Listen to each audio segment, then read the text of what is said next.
Hi, guys. I wanted to talk about a topic that can be very, very sensitive. I'd have to say, probably this is a topic that people hate the most, but it's one that I feel compelled to talk about because I have a lot, and that's an understatement, a lot of experience with this. And I wanted to tell you guys what it was like for me, what it was like for me of decades of doing what I did and how that has affected me in my life. Just so if someone's watching this video that doesn't understand that this sort of thing can and does happen, what it's like for someone like me to experience this. And it's been a problem that has affected me my entire life and will continue to affect me until the day I die. These right here are a pair of my jeans. Okay. I wear a size 30 waist. Look at the back. I can just tear these with my fingers. New jeans, and this is how cheap they're made. Jeans. Back in the day when I used to go buy pants, I could go into a jeans store. It was called County Seat. I don't know if it was nationwide or if you guys know that store, but that's a store we used to have, as well as like Carnahan's and that kind of thing. And I could go in and pull a pair of jeans off the shelf back in the day, and they were everywhere. Back then, my jean size in those days were 29 waist, 36-inch length, 29 by 36. Today, my pants have gone from 29, 36 to 30, 34. I shrank a little bit. I used to be 6'1", but because of my spinal conditions, I shrank an inch. I can no longer go anywhere on this planet into a store and buy my size pants off the shelf anymore. Can't do it. These pants came from the internet. I have to buy my pants on eBay.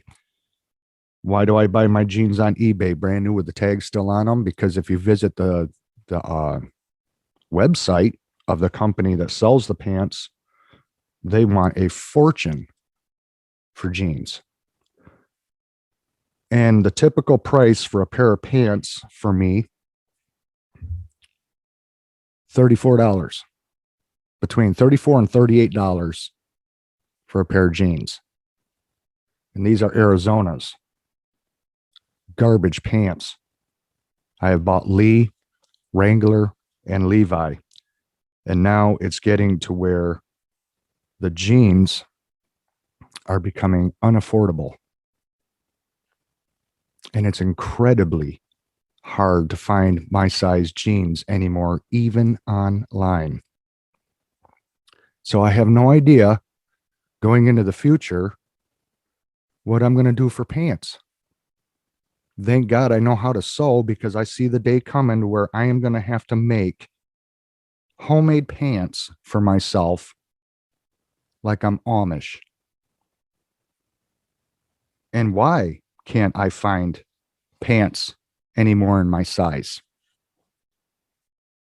Because a guy like me in the United States of America is about as rare as the Hope Diamond.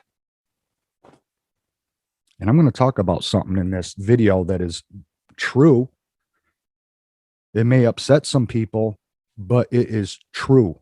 Ever since I was 7 years old, I had to help my dad everywhere my dad wanted to go. My brothers did not do it. They did not want to do it. My sisters never did it. And so I was the one in the family that always helped my dad getting his wheelchair in and out of the trunk of the car back in the 70s when they had those great big trunks that you could almost fit a whole family in. And back in the 70s, the wheelchairs were steel. They were heavy, they were old, and they weighed a lot. And for years, I lugged that wheelchair, put it in the trunk, got it out of the trunk, back and forth for years. And then I'd wheel it up to the front door of the car because my dad drove with hand controls, and I'd hold onto the chair while he went from the seat of the car into the wheelchair. And my dad was a big man, a very big man. And so much so that my dad would buy his pants at the Salvation Army. You know, because when you get much older in life, you get to where you really don't care that much about fashion and stuff like that. And my dad could easily find his size pants at the Salvation Army. And I was at the Salvation Army last year, and I thought, I wonder if they still sell pants here, you know, that would fit my dad if he were still alive. And honest God, true story, you guys. I came across some and I wasn't sure they were on hangers, and I took one off and they were folded like 4 times. So I had no idea. And I took them off the hanger and I opened them up, and I said out loud, just without even thinking about it, I just was in shock, and I opened up these pants and I was like, holy fuck. And people were looking at me, and I looked up and I realized people were looking at me, and I was like, I can't even believe I said that. And I put them back on the hanger and I hung them up. I could not believe how huge these pants were. Now you see, pants like that are commonplace in this country. You can find humongous pants everywhere, everywhere. My pants, you can't find in a store, 30, 34, which pants like these, in Japan, South Korea, Vietnam, China, Taiwan, the list goes on and on. You could find pants this size, a dime a dozen in those countries, not here in the United States of America. And because my size is so rare and the companies sell so few of them, that I have to pay now premium prices, because it's like the company has to have a special machine just to make my size pants versus the mass big pants that are being mass produced over here. And I'll show you in this video what pants for a thin guy like myself runs now,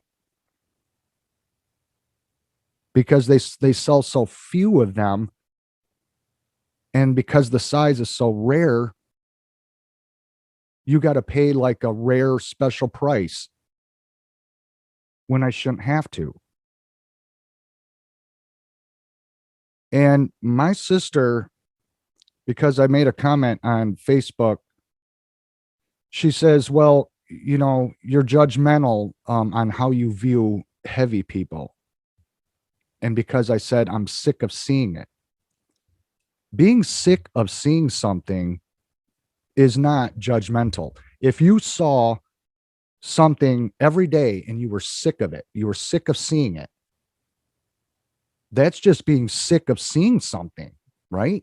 Just like I get sick of seeing snow day after day after day after day.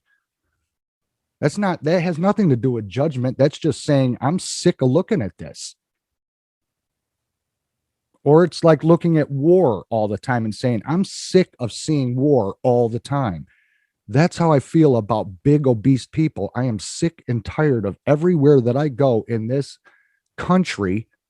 There is just greatly overweight people everywhere you go. So much so to where I can't stand and refuse to go into Walmart anymore. I'm sick of it. I'm sick of looking at it. And the reason why I'm sick of it, you guys, and the reason why I feel the way that I feel about it is because my back is screwed up for the rest of my life. Because God bless my dad. I love my dad, miss my dad, think the world of my dad, but I hated it that my dad was so overweight. It screwed my back up. every time I would have to step on those rear bars and tip them back, and then the front wheels would go up on a curb. Well, when you get the front wheels up on a curb, guess what that means? That means you grab the handles and you pick up all the weight to get the back big wheels up onto the sidewalk going up a curb. You know how many times I did that as a skinny kid, a little kid, barely could see over the top head of my dad as I wheeled him? There was nothing he could do to help me. Nothing at all. It was deadlift weight, and it screwed my back up. Loading the wheelchair, unloading the wheelchair, lifting my dad in, lifting my dad out, lifting him over curbs, pushing him uphill, pushing him everywhere we went. I did it because I loved my dad, but I didn't love the fact that he weighed more than he should have. I swear to God, you guys, anytime my dad and I went anywhere, we could not pass a McDonald's without stopping. Not because I was hungry, because my dad wanted a hot fudge sundae every time we passed a McDonald's. So when overweight people say, I've got this wrong with me and I got that wrong with me and I can't help it, what makes you overweight is this right here. That's what does it. And I think the reason why people do it is because it goes to show you just how unhappy this country is. Because what do people do when they're unhappy and depressed and feel down? They head for the refrigerator. My dad did it all the time because he was unhappy because my mom and him were separated. And he ate and he ate and he ate and he got big and bigger, and it screwed my back up because I was the one that had to move him around all the time. But I have no anger towards my dad, what it did to my back. I'm just telling you guys the truth, that that's what screwed up my back, as well as growing up sleeping on the floor at home as a kid with no bed. So between the two, my spine didn't stand a chance. Not a chance in hell. But I do not believe in my mind at all that it's judgmental when I see overweight people every freaking where I go, and I'm sick of seeing it. I'm sick. I just like to see thin people for a change. Just normal size people that haven't just let their body go to hell. Because when I see another skinny person, I get excited like a chihuahua that has seen another dog for the first time in a very long time. And it's like I want to run up to them and sniff their ankles and say, where the fuck have you been? To be honest with you. Because it's that rare. It's that rare.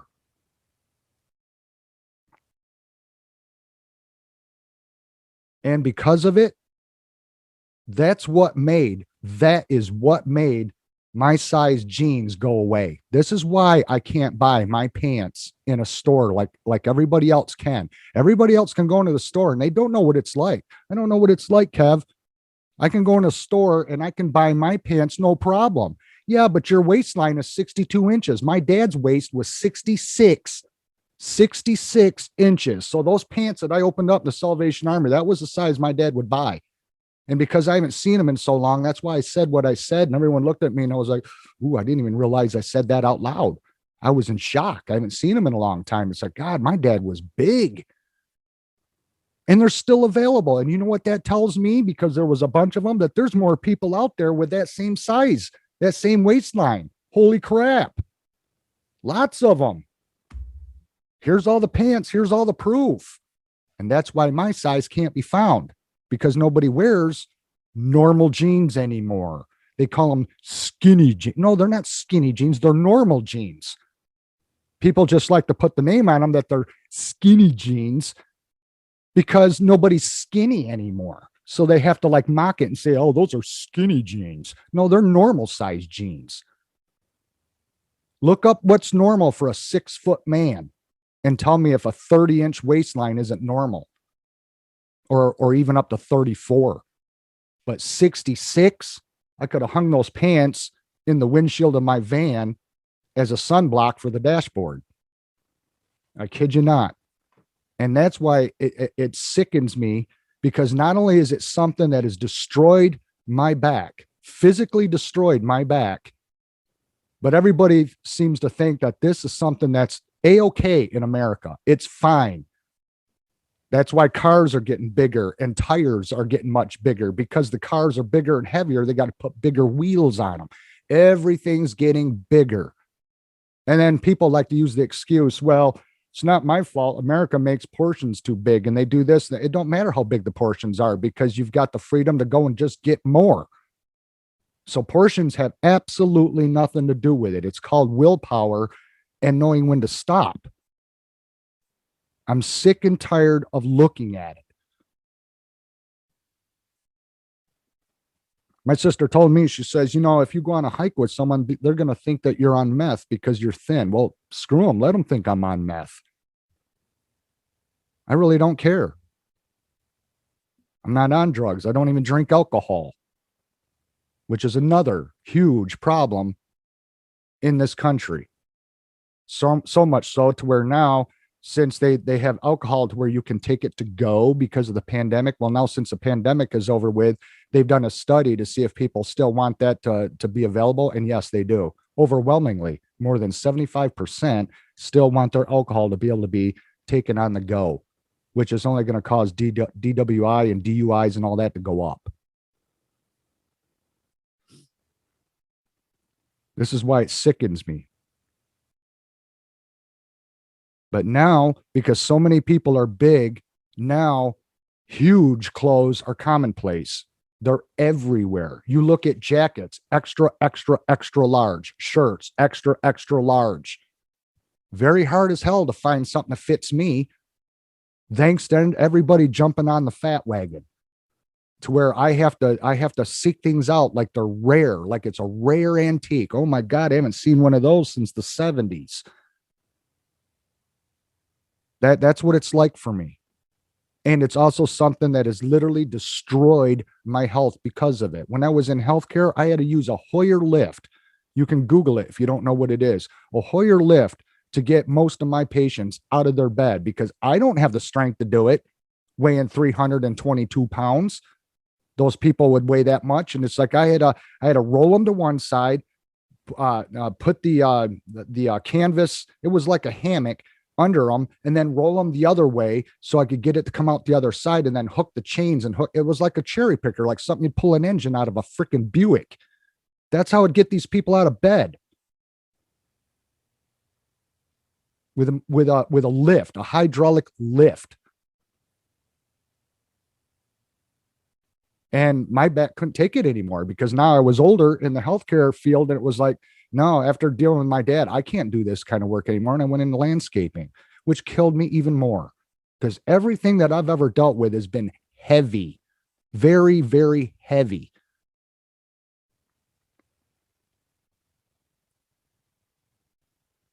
And it's just, it's a problem that most people are too afraid to talk about, don't want to talk about, worry about what people are going to think about them if they do say anything about it. I don't care.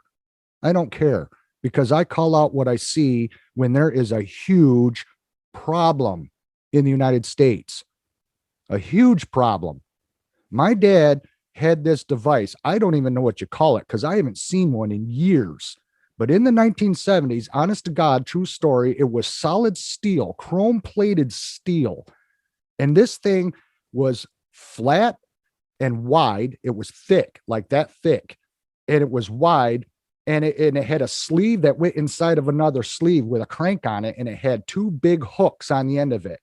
This device was so you could clamp it over the one armrest of the wheelchair on the left, the other side clamped over the wheelchair on the right. And in the middle, you cranked it and it squeezed the wheelchair together. You know why? You know why that device was used on my dad's wheelchair? To get him into a bathroom stall.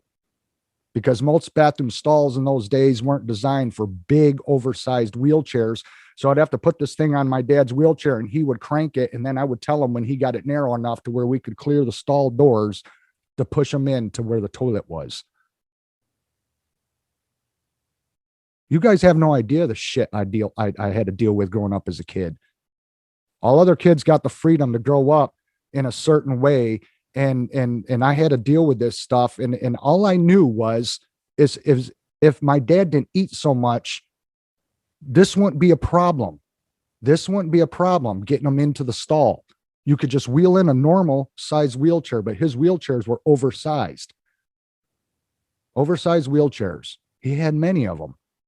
Most of them broke. The welds on them snapped because he was big and heavy. and I destroyed my health over it. But I loved my dad enough to do that for him, but I did not enjoy it. It was a lot of work, and I injured myself many, many times getting my dad to and from wherever it is we were going. It took every ounce of strength I had in me as a kid to move around my dad, who was big. And so it pisses me off when I see all these people walking around fat everywhere, thinking like it's funny. It's not. It's a problem, and it's about time this country starts dealing with this problem. And then they wonder why cancer and all these health problems are so out of control and why we're such a drugged up nation. You wouldn't have half the people as sick as they are is if they just controlled their eating habits and everything. That look at diabetes, look how big of a problem that is. And because of it, someone who is basically normal size can't even get pants anymore because of it, because the companies realize the money is in the big people, because that's what's being bought. That's what's being sold. Let's just pump out fat people pants and forget the skinny guys. There's not enough of you skinny guys out there. So if you want a special pair of jeans, you're going to pay over $200 for them, because it's not the norm. This is what pisses me off. So not only did it affect my health, but affect the fact that of even purchasing pants when I shouldn't even have this problem. I shouldn't even have any of these problems, because I'm still living in a normal situation in a screwed up world that changed everything for someone like myself when I didn't do anything to cause it to happen. So yeah, it does bother me to see it everywhere, because it's that reminder of what it did to me constantly. Thanks a lot. That's what I feel like, going up to a fat person and tell them, thank you very much.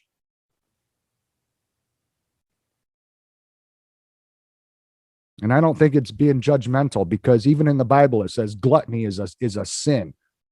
And if people say, well, I can't help it, then why did God make it a sin? I want you to answer that in the comments down below. I want you to answer that. Now, we're all guilty of sin. I'm just saying, if it's mentioned in the Bible that gluttony is a sin, he didn't say anything about being skinny. Gluttony. Look up what gluttony means. Why is it a sin? If you claim you can't help it, it wouldn't be a sin if it was something you couldn't help. You take that one up with God. That's in the Bible. You tell me below why. Why would it say that?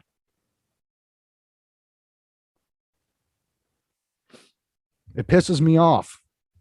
I'm sick of looking at it, so much so to where I almost want to move to an Asian country, because I know over there is a lot of thin people, but they're disciplined. They don't let shit get out of control. They don't want to. They want to be able to buy pants in a normal size like I would like to. That's why. They don't want stuff to get out of control, because when stuff gets out of control, this is the kind of problems it creates. And I'll argue this point till the day I die. I don't care. Because it upsets me. Because that's why my dad was big. It wasn't because he couldn't help it. He got big because my dad loved to eat. He would take off the lid off of Peter Pan, take 2 fingers and just dig in the Peter Pan until he had this huge amount of peanut butter, and he'd put that whole glob right in his mouth, right off his fingers. So when people give me excuses, I don't want to hear it. I really don't. I really don't, because if it says it in the Bible that is a sin, I don't believe that it's something a person can't control. Otherwise, that would have been left out of the Bible. I'm just saying, it's in the Bible. You can't deny it. It's right there. So many times we got to the fishing spot late in the morning because we had to stop to McDonald's and get a shitload of food first when I wasn't even hungry. Anyway, that's what I live with. That's why my back's shot. That's why I have to special order pants, and now I have to pay through the nose because of it. Thanks for watching, you guys. We'll see you again. Bye-bye.